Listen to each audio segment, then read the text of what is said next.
So welcome friends to Medicus Life. நம்ம பார்க்க போகிறது cardiac regulation and its disorders. First cardiac regulation. Heart வந்து ரெண்டு ரெகுலேஷன் மூலயமா ரெகுலேட் ஆகுது. ஒன்று இன்ட்ரின்சிக் ரெகுலேஷன், இன்னொன்று எக்ஸ்ட்ரின்சிக் ரெகுலேஷன். இன்ட்ரின்சிக் ரெகுலேஷன்னா by the nodal tissue. Nodal டிஷ்யூன்னா நத்திங் பட் ஹார்ட் டிஷ்யூஸ் தான். ஹார்ட்லேயே இருக்கக்கூடிய டிஷ்யூஸ்னால் வந்து ரெகுலேட் ஆகும். எக்ஸ்ட்ரின்சிக் ரெகுலேஷன்னா impulse coming from cardiac centre present in medulla oblongata through ANS.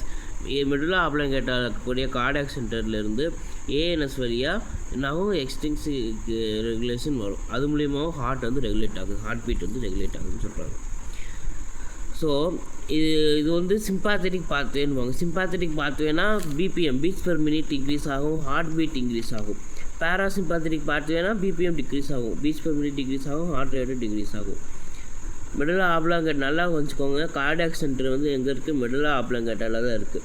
அந்த மாதிரி நிறைய சென்டரும் அங்கே, ரெஸ்பிரேட்டரி சென்டரும் அங்கே தான் இருக்குது, வாமிட்டரி சென்டரும் அங்கே தான் இருக்குது.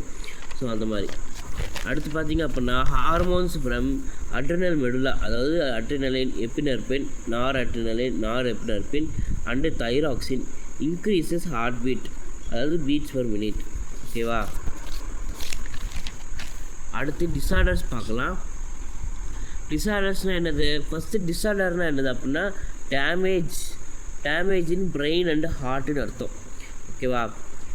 First hypertension. ஹைப்பர் டென்ஷன்னா ஹை பிபி இருக்குது, ஹை ப்ளட் ப்ரெஷர் இருக்குதுன்னு அர்த்தம். Blood pressure is measured by sphygmomanometer. அது நம்ம புஸ்ன்னு அடிப்பாங்கள்ல காயை வச்சுட்டு, அதுதான் அது. ஸோ நார்மல் பிபி ஹியூமன் பீயிங்ஸ்க்கு எவ்வளோ இருக்கணும் அப்படின்னா 120/80 அவ்வளோதான் இருக்கணும் மில்லிமீட்டர் பெர் மெர்க்குரி. இப்போ ரிப்பீட்டட் ரீடிங்ஸ் ஸோ 140/90 இது வந்து ஹை பிளட் ப்ரெஷர்னு அர்த்தம். So blood pressure is the pressure accepted on wall of blood vessels. Blood ப்ரெஷர்னா என்னென்னா the pressure of the blood exerted on the wall of the blood vessels is called blood pressure. By more salt intake.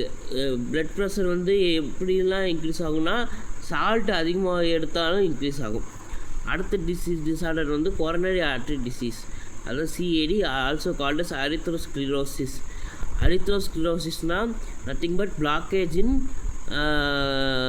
Coronary artery by formation of plaques due to deposition of calcium, fat, cholesterol, fibrous tissue.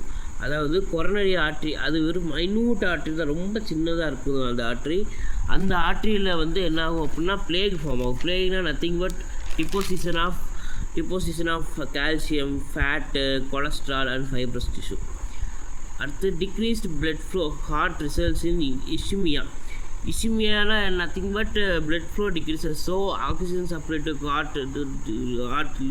heart decreases leads to angina pectoris. Angina pectoris is nothing but chest pain. ஓகேவா? இஷ்யூமியானா decreased blood flow, decreased oxygen supply to heart.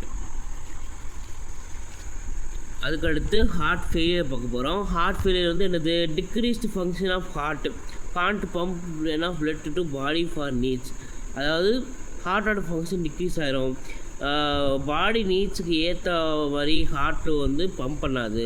அதுக்கு பேர் தான் heart failure. Heart வந்து fail ஆகிடுச்சு pump பண்ணுறதுக்கு. இது எப்படிலாம் வரும் அப்படின்னா டியூ டு கன்ஜெஷன் இன் ஹார்ட்டில் வந்து கன்ஜெஷன், இந்த ஃபேட்டு, கொலஸ்ட்ராலு, கால்சியம் அதெல்லாம் இருக்கும்ல, அந்த கன்ஜெஷன் இதுக்கு பேர். ஸோ அதனால் வரக்கூடிய ஹார்ட் ஃபெயிலியருக்கு பேர் கன்ஜெஸ்டிவ் ஹார்ட் ஃபெயிலியர்.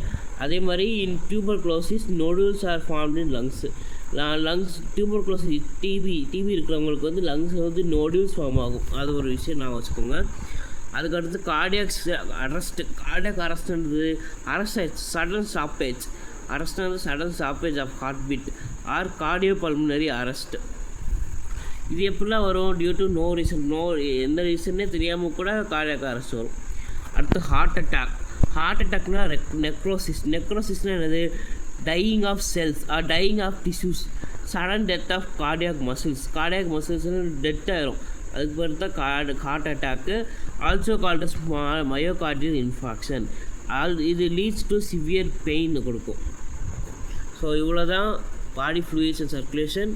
அடுத்து எக்ஸ்கிரேட்டரி ப்ராடக்ட்ஸ் அண்ட் எலிமினேஷன் பற்றி பார்க்கலாம் அடுத்த வீடியோவில். Thank you very much.